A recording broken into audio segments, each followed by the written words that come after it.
And welcome to another episode of Ask the Accountant. We have cool friends, and today, well, I think we've got the coolest of cool friends that's actually possible. How many times can you say that in a day?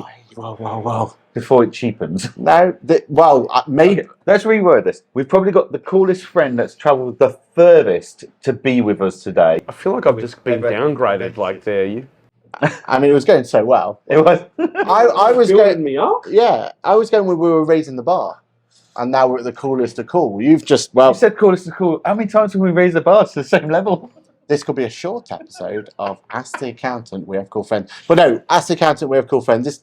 Our whole dream about this, right, was to get together with people from the industry who are the coolest of cool, share their insights to the rest of the world. We get to listen to it. We get to enjoy what they have to say. And today, we have the legend himself, Andrew. Andrew, before we go any further, can you please give for the one or two people that may not have known who you are, a bit of an introduction to yourself and yeah, let's. Why are you here? Why are you in the UK at this point now? Because I suppose that should be where they start. Yeah. I'll go from the beginning. Yeah. Well, firstly, thank you for having me. Thank you for the ice cold beverage that is going down a treat today. It's a beautiful warm day out there, and I'm enjoying the fact that it feels like I'm in Australia in summer, despite being in London. So, for those of you out there having listened and have no idea who the hell I am Andrew Van De Beek. I am from Australia. I run an accounting business called ILLUMIN8.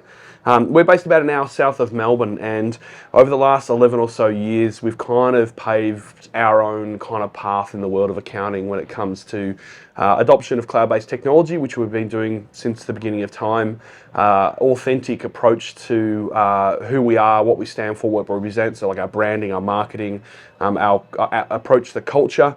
And then I guess personally for myself, as I kind of look at the accounting industry and what I see the potential of the industry being and things that I care about deeply and which is a lot more of the human element, the impact element, the purpose element, and those kind of things.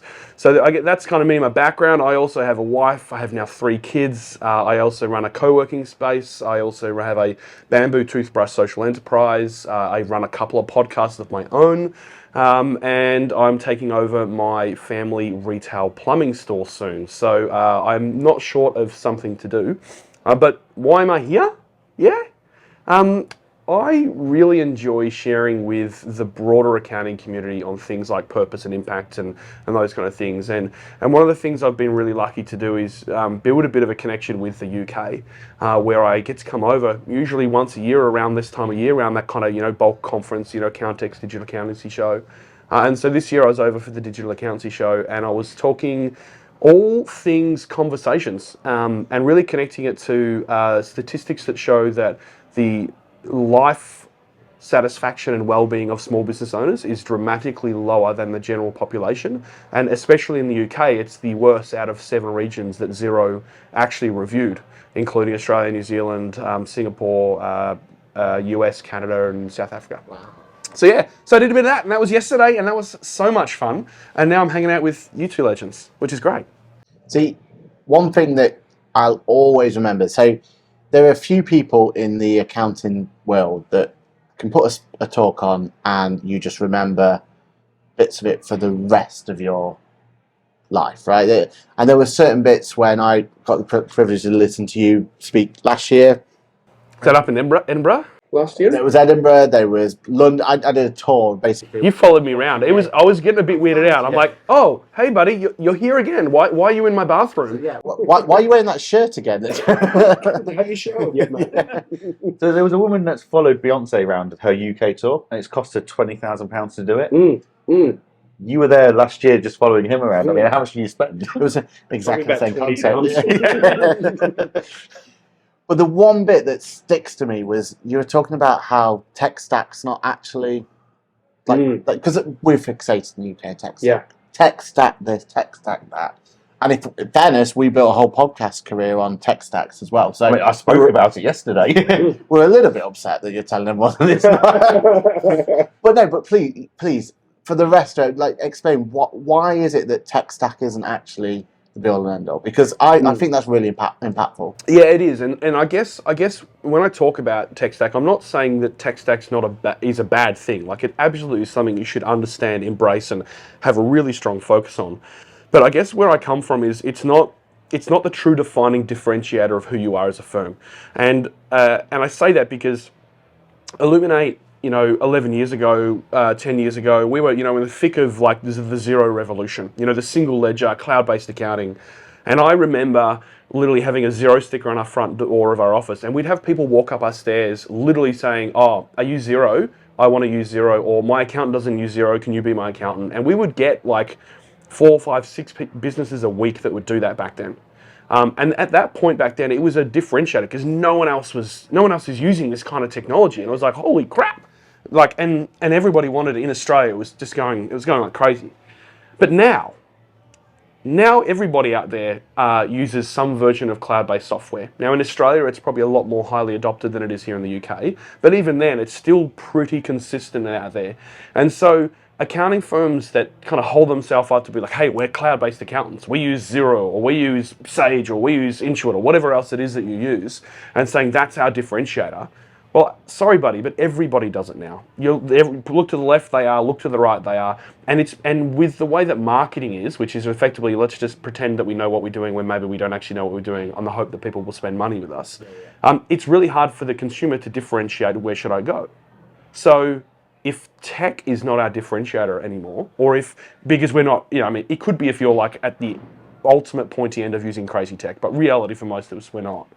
So if that's not the differentiator, what is? And then, as you'd probably remember, it all just comes down to who you are as a unique individual and what your firm stands for and how you go about it, that authentic, purpose-led approach. Because that's something that no one can copy.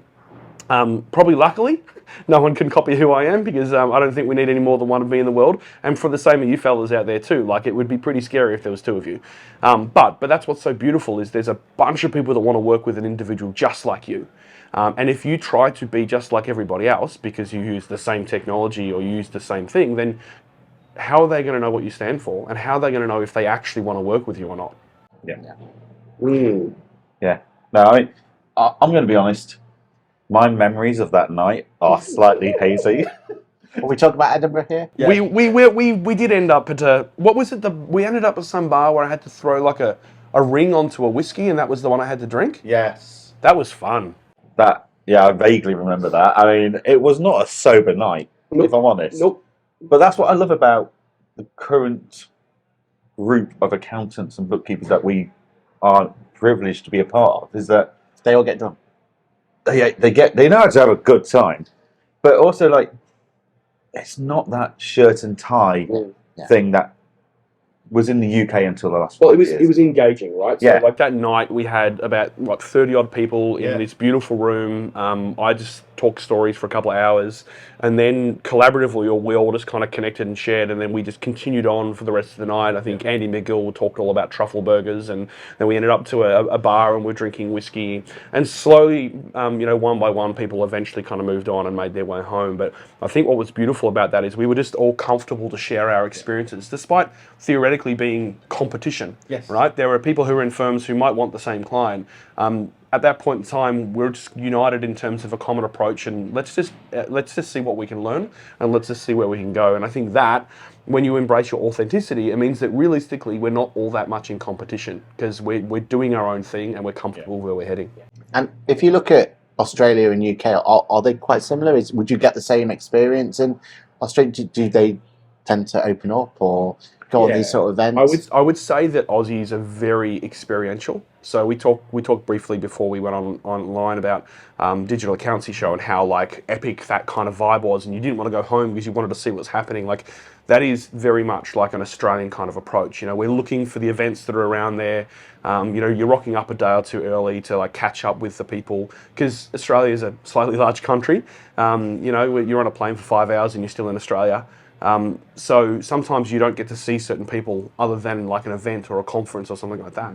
Now that being said, we're still recovering from post-lockdown environments. It was pretty brutal in elements of Australia where I was. I think we were locked down for about 17 years. So people are still figuring out and learning the conference stuff again. So it's an interesting dynamic where they're craving that community, that experience, that connection. But they're still trying to figure out what it looks like again for them. Fair enough. So, can we just go back to your introduction there? Yeah. You said, I run an accounting business. Mm-hmm. Now, was that deliberate? Like you just thought, I always need to replace the word firm with business? Or have you got to such a mindset now that you've completely accepted that it's a business that delivers accounting services? Always. So I always have a bit of a laugh around, we're not a practice because we're not practicing. Yep. But I understand that that's not what a practice means.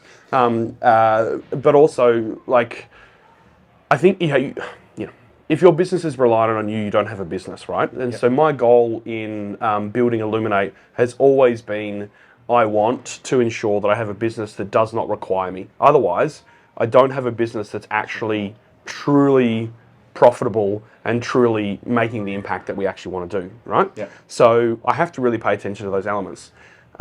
Additionally, I want to look at ownership of this business as an investment. So it is about how well is this business performing? Is it growing at the rate we want? Is it delivering the profit that we want to? So it's not a firm, it's not a practice, it's a business, and it's something that you might want to invest in. And as a result, we have a handful of our team that have chosen to take equity stakes in our business. And that means collaboratively, we're hoping to ensure the success of the business in the future because we get return on that investment. That's very cool, isn't it? I mean, that whole thing, that's kind of really what... When you came here last year, compared to where you are now, there's a lot changed. Yep. For you personally. It's been and your objectives. It's been a nuts year, mate. Like, when you were here last time, you were talking about leading your firm, the fact that you wanted a whiskey bar in your office. Yep. And you were just sorting out this co-working space and stuff like that. You get back home. Yep. Life-changing news. Yep. You're having another child. So and I should note for the people listening, I didn't get home from being a month away and my wife goes, "So I'm pregnant." Because when I announced it, everyone was like, "Huh? Hold on. What happened whilst you were away, Andrew?" No. It was about a month after I got home that we found out that we were expecting our third child, but we didn't have plans for this third child. So I was a little bit taken aback by that, as was Ivana, my wife. We didn't have plans for a third child. However, that news was possibly even more exciting than the first time we found out we were having a kid. Wow. Because it was just this like, wow, we're having another kid. And I remember my wife, she was sitting in a bed and she went, one morning, and I knew exactly what it was because I could tell something was going on. And I'm like, "What is it?" She's like, "Oh, I've missed my period. I think I might be pregnant." And I'm like, "I know it." I'm like, "Have we got a thing to piss on the thing?" And so we find a pregnancy test and she does it and she's pregnant and I'm ecstatic and over the moon, and I could just see for her like she was freaking out that I was gonna be like, "No, we can't do this." And the fact that I was so over the moon about it just made it just so beautiful for the both of us. But didn't plan on having a third kid. I've got a 9-year-old and a 6-year-old and now a newborn son. So I've got 2 girls and now a boy. And I remember about a month after finding out that news, just sitting back and going, I don't know if I can do this business thing the way I have for the last 10 years, for the next 10 years. Now we have this extra kid. We were getting to the point where both our kids were at school. My wife would have a bit more flexibility and time to do things that, made her happy other than spending time with kids and cleaning up. And, this business is continuing to grow, so I can invest and think strategically around what that looks like. And now we have a new kid, and I've got, 2 older kids who need schooling, education, homework, after school activities, and then a newborn who needs his ass wiped every 37 seconds. Not only do I as well, but hey. So I made the call that my family was more important. Yeah. The right call. Yep. I mean, if anybody says that family's not, you're a dickhead. That you heard that's from me. That's not endorsed by these boys, but they might have. You're not wrong. Yep, good. Family first. Family first. So yeah, I just went, all right, this is what I'm going to do. And so I processed it a bit. I spent a bit of time with a close friend of mine to kind of unpack how I wanted to communicate that with the team. And then I went back to the team and I said, hey, so I'm going to take 4 months off when my son's born. I want to be there for those first 4 months. I've never raised a baby because I've, taken a week or two off work, but I've then gone back to work, and then I've seen the kid for a few hours a day here or there where possible. So I'm going to be there for the first 4 months. I'm going to make sure that my older kids are taken to school. I'm going to help to cook and clean and all that kind of stuff. Side note, I thought it'd be way easier. I was like, this would be sweet. I'll be playing PlayStation, and golf, and hanging out with a kid, and it'll be great. And it was hard work. But then more importantly, when I return, which will be in July, I'm not going back full time. I made the recognition probably from a few angles. It was, what does this business require of me, and what does my family require of me? And cool, that doesn't work. I don't have enough hours in the day, or I have the hours, but I don't have the energy to be able to do that. But then also more secondly important was that, what does this business actually require of me, and am I the best person for it in terms of skill set and in terms of enjoyment? And, we've grown to a team of, just over 20. We've got a decent sized client base. We've got a number of connections with various different organizations and whatnot. And realistically, what the business requires is someone with probably a bit more structured approach to things like that. So it was kind of a combination of a few things. And so I said, when I come back, I'm only going to come back in a limited capacity.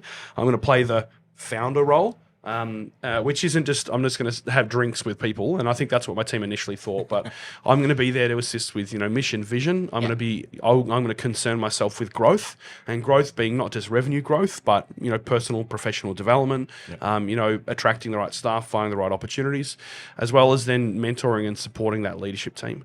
And so that's 1st of July. I'll be stepping back into that. I intentionally have not been spending too much time to think about it, because I want to, spend the last few weeks with my family, other than the week that I'm in the UK, not with them. When they all got sick, by the way. Oh, no. All 3 of them were and plus my wife were all incredibly unwell, off school for the whole week. And I was on phone calls with them, and they're all just snotty and crying. I dodged a bullet there. So big changes.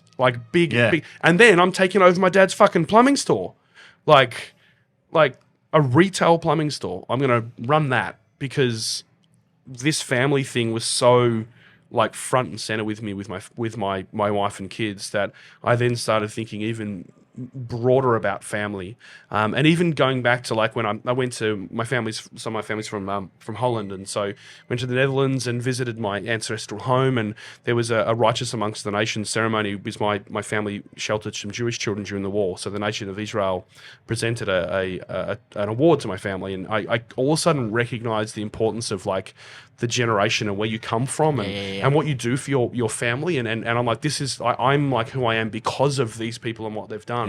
And then it hit me shit, what am I passing on to my kids, and what am I doing there? And so then taking it broadly, I go, well, I just remember when I was young, I don't know if you guys ever did this. Oh, mum and dad, I'm going to buy you a house when I'm older. I love you so much. And I think it was because I was going to become an accountant. And my father, for most of his life, was a window cleaner, lawnmower, kind of ran a business, but was nothing special. And then later on, ended up starting a retail plumbing store. And I was like, I'll buy you a house one day. House prices today, not so affordable to go and buy your parents one, unless you get signed to the NBA or something like that. So what I looked at instead is I said, you know what, Dad wants to retire. We've had some challenges selling his business for whatever crazy reason. It's a fantastic business. So I'm going to buy it from him, and I'm going to let him spend the next 30 years with mum and caravan and cats and dogs, and hopefully do the rest of his life the way he wants it to be. The last 12 months have been interesting in terms of change. What a journey. Yeah. What always gets me with you, every time I listen to you, and it doesn't matter what the topic's going to be, but there's always something where I go, oh, you know what? I've been thinking about things wrong, or that's a good point, and I should be looking at that. And I think the fact that the way that you've built your practice, and the way that you've got to the point there, it's business. You got it, because for a lot of us, right, we want to build a practice business and we want to ensure that it's going to be something that has a legacy, and we want to ensure that it's got our DNA in, and that's the dream, and it's a difficult way to get there, and it is really, really tricky. But you've literally gone and said, right, hold my beer, I'm going to build a business, got to get it. It's your DNA throughout. And now you've got that to the point where you can just enjoy the fact that you can take that founder status.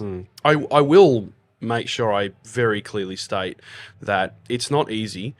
I have effectively piled a bunch of cash in at the center of the room and lit it on fire because of a number of decisions I've made to, choose one thing over another.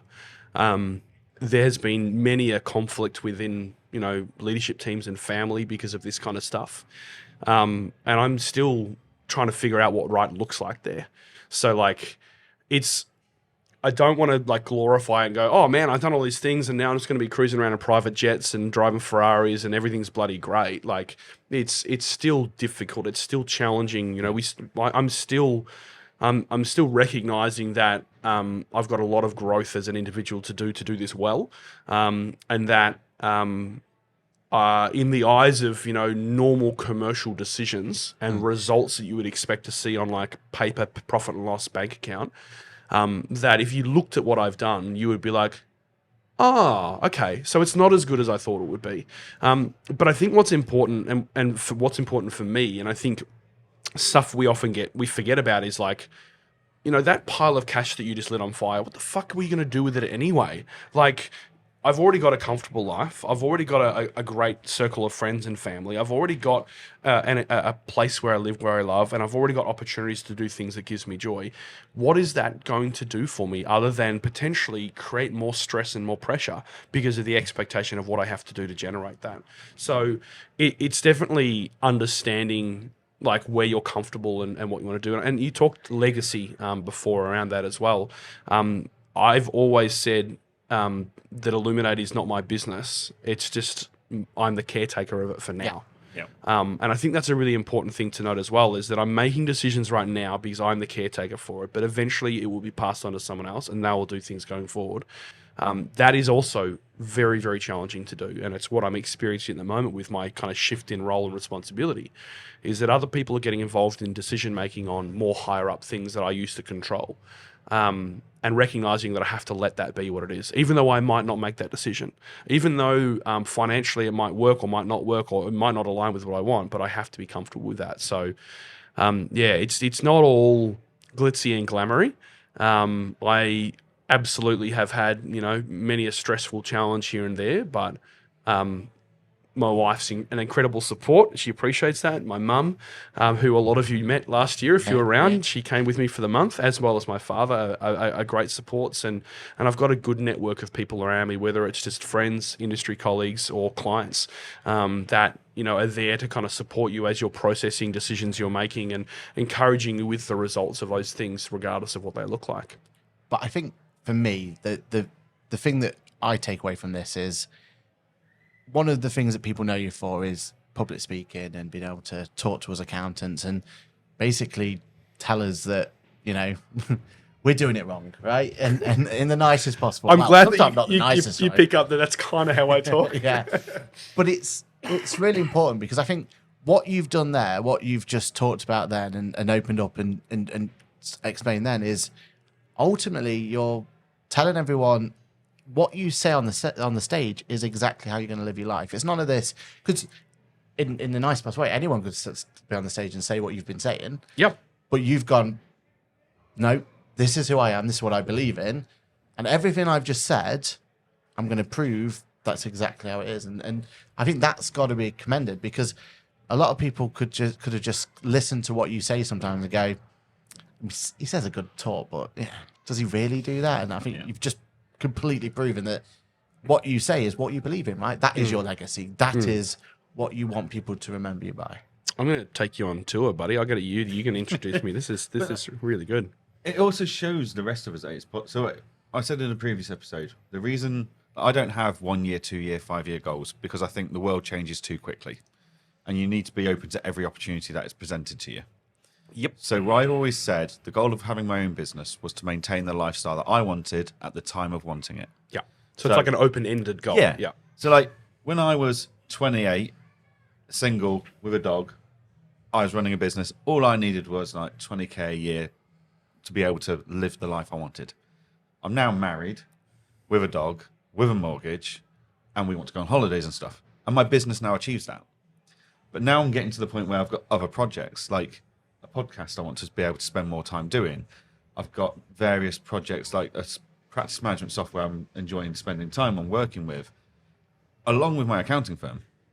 But when I then look around at what everyone else is doing, everyone's saying, "Oh, how do you manage to do so much? How are you doing this? How are you doing that?" But then it's very rare I can look around and go, "But it is possible to have an accounting business. See, I can manage it. It is possible to have an accounting business and not be there 9 till 5, Monday to Friday, to run that accounting business, and it to still be operational." Yes. Will it be a successful? Like, I know I convert sales at a better rate than anyone in my team.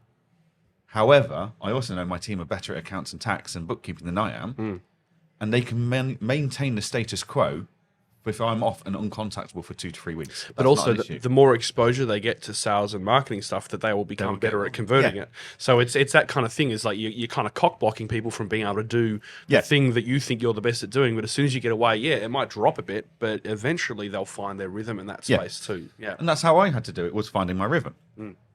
So the fact that I can now look and go, well, Andrew's doing this, and it's working. Well, without being rude, you're not that unique. Nah. Like, what you're doing isn't anything. You're not doing anything no one else in the world could try and do. And that's what I try to, like, what I really want to get across is, like, I'm just an everyday person. I'm just a dude that's stood firm on some decisions that he wants to do and is passionate about what that looks like. Yeah. And that in an industry like ours, it's just a bit abnormal to see that. Yep. Because in an industry like ours, accountants are typically quite structured, very risk averse, stick to their lanes, not good at communication or conversation, those kind of things. Yeah. Or there are, but there's only a few of them out there that do. So in our industry, it might look weird and abnormal what I go about doing, but realistically, I'm just a guy who cares about his family, who has dreams and shit that he wants to get done, and recognizes that he can achieve them, but has to sacrifice things along the way, and has to be comfortable with certain outcomes along the way. And whilst I might not be comfortable with them sometimes, I have to get used to that. Like, I have to. Like, when I return in July, I'm going to have a really big conversation with the leadership team around what they've done for the last 4 months, how they feel about things, what went well, what didn't go well, and then, great, so what do you want to keep doing? What elements of this do you want to do? And if you're not doing it well, what can we do to get you there? Because I don't want to pick up that stuff anymore. I know there will be stuff that I'll have to, because I don't want to just leave it with them and be like, hey, suck shit, you got to keep doing it. But how do we make sure that happens? Yeah. So, but it is like, I'm just a dude that runs an accounting business that has made some decisions to do so, and I've taken some risks, and some of it's worked and some of it hasn't, much like everybody. And I think there's plenty of other people out there who've got stories just like mine and just like others. Maybe they aren't as crazy as me to stand on stage and share them, but I kind of like being the martyr. I like being the person that kind of stands up and says, this is what I've done, this is what's worked, this is what hasn't worked, and this is why I think it's important, and then allow the rest of the communities to go, okay, what am I going to do with that now? Yeah. You talked about talking on stage, and I think talking on stage is one of those things where I was speaking to people at Digital Accounting Show, right? And there was the opportunity there for some people to be the first time they've ever spoke on stage. So I don't know if you spoke to him, but Sam was there, Sam Newton. It was his first ever attempt, and we joked with him. It's like he's basically got main stage Coachella. That was his first. You know what I mean? Yeah, that was his first one. And I know you. I don't mean to disrespect or anyway. You pretty much take it for granted now in terms of you speaking on those main stages. You've been there, done that, got the T-shirt. But what I think is so unique about you is it's not that you get to go and experience and share your stories to these people in one country, but you've got that worldwide appeal now. How do you think, or what do you think you did differently that was made you that step above, where people went, actually, there's something here that the world needs to see, not just the UK? Mate, that's a really big bloody question. And to be honest, it's probably something that like conference organizers could answer better than I can. But if I kind of distill it down, first and foremost, before every session that I speak, you'll never see it, but I go behind the stage, I sit on my butt, I close my eyes and I breathe and I just try to speak. It sounds a bit wanky, but I just try to focus on gratitude and recognition that this is absolutely insane that I get to do this stuff. Yeah. Yeah. I'm a bearded, tattooed, overweight accountant from like an hour south of Melbourne. Like, I went to a public school. I didn't have a huge upbringing. Like, what on earth is going on, and why am I here in this situation? And if I go back to the first ever speaking gig I had, so in 2017, 2018, I won an award in Australia called the Thought Leader of the Year award in the accounting industry. And all of a sudden, shit got real. Like, I had like 1,000 LinkedIn connections within like a day. I had a number of people wanting to like interview me for like, you know, finance magazines or, you know, can you come and speak at this thing? And it was like, it was just heaps. And like, I didn't even know of that world. Like, I'd gone to a XeroCon and seen people speak, and I'd spoken to a mentor of mine to say, hey, I think one day I'd love to stand on stage at XeroCon and share a thought leadership piece about something that I think is important. And then the first speaking gig I ever was given was by a friend of mine, Shay Thayer, who was recently the head of accounting at Intuit in Australia. She's done a whole bunch of stuff, work with MindBridge AI, audit software, work with BDO in Australia, and she's an absolute gun and someone I consider a really close friend in the industry. And she invited me to come and speak at the National BDO conference in Australia. And I spoke to two different rooms, one of senior accountants, managers, and one of partners and directors. And I talked the authenticity purpose presentation that you guys have seen me do with a slight different bent. At one point in that presentation, in both rooms, I talked about why you can't do it and then why you can. Because I wanted to touch on the fact that when you're in a large organization, sometimes being authentic and individual and unique is a really challenging thing to do.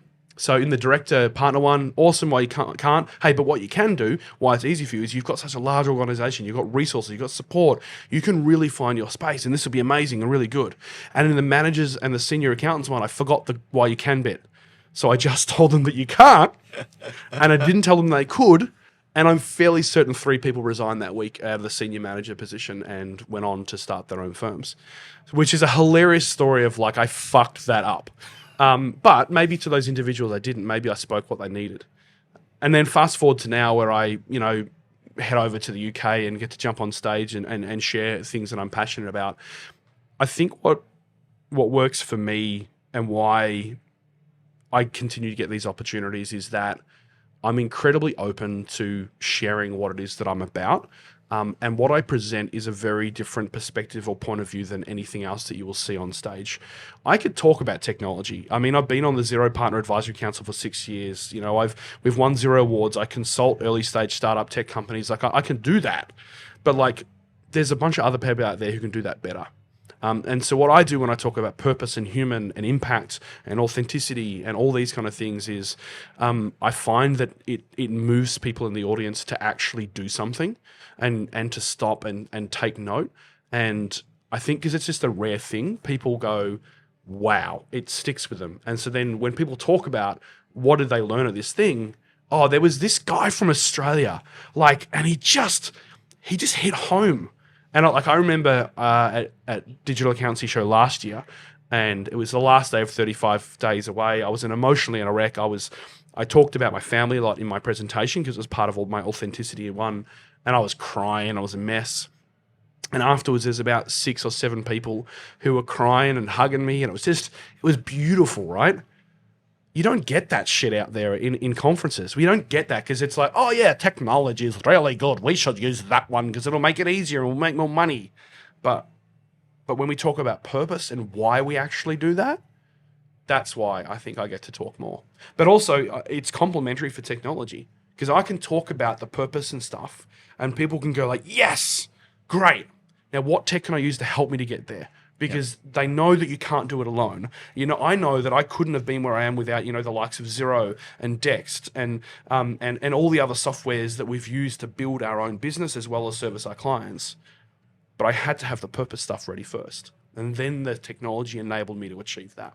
And I think that's why I get to do the stuff that I do. And of side note, I ticked the bucket list of speaking on stage at XeroCon, delivering a keynote last year, where I got to stand on stage at XeroCon Sydney, and I talked about advising with purpose, which was a bit of a different bent on what I did on the roadshow in the UK last year, but it was ridiculous. There was a few hundred people packed out in front of me, and I was just like, what is going on? Like, how is this a thing? So it was beautiful. I liked it. Well done. And yeah, I mean, that must be amazing. Like, it's, yeah, XeroCon for you as well must be so impactful because Xero's what's got you where you are. Like you said, you know, you've been able to be on the advisory team with them, and you've, I assume, helped kind of structured what they are I wouldn't go that far. I reckon they've probably gotten a bit sick of some stuff I've said over the years, but I've built friendships there. Like, there have been people you know, from all different areas and experiences and skill sets at Xero that, like, I would consider friends now because of what we've been able to go through over the last 10 or so years together. You know, I can hand on heart say that I would not be standing on stage talking. I would not have the successful business that I have, and I would not have the freedom to pursue the thoughts that I have if it wasn't for Xero. Like, it's kind of crazy that a technology company did that, but it created freedom, and it allowed me to think differently than what I had always known accounting to be. Yeah, and it's parallel to us, isn't it? Like, Intuit, they've been so... Yeah. What? Who? Sorry, I got a joke. Carry on. Yes. He's blue with envy.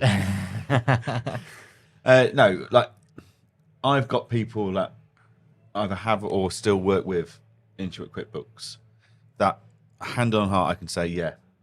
Like, when we bump into each other, we don't talk work. It's how the family, how the kids.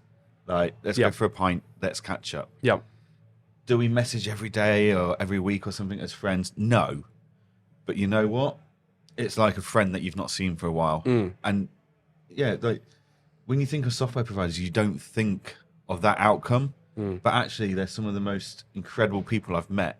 And you look at these, like, tech companies, and you say the ones that have done well are the ones where you've got those relationships, because they've got that. Because at the end of the day, we're humans, and we want to buy from humans, and we want to talk with humans. So yes, the technology might be great, but if the person's crap, I don't want to buy from them. Yeah. And that those relationships are so absolutely critical. Yeah. And that's what we try and instill in our accountancy business as well, isn't it? Like, that's what we want to put there. It doesn't matter how flashy or wonderful the tech is and everything else. We want to make sure that the client themselves can see there is a human there. There is a human who cares. And that, going back to impactfulness, it was your story about actually making a difference. Like, forget the P&L and everything else. You actually have stories where you can safely say that you've helped a client, got them through bad times, and that's what it's about, right? Like, that's why. Spilling beer all over the table. Love that. Kelly's been on it since lunchtime. Maybe what we should do is go for a beer break. Well, I'd love a beer break. Let's do a beer break. Yeah.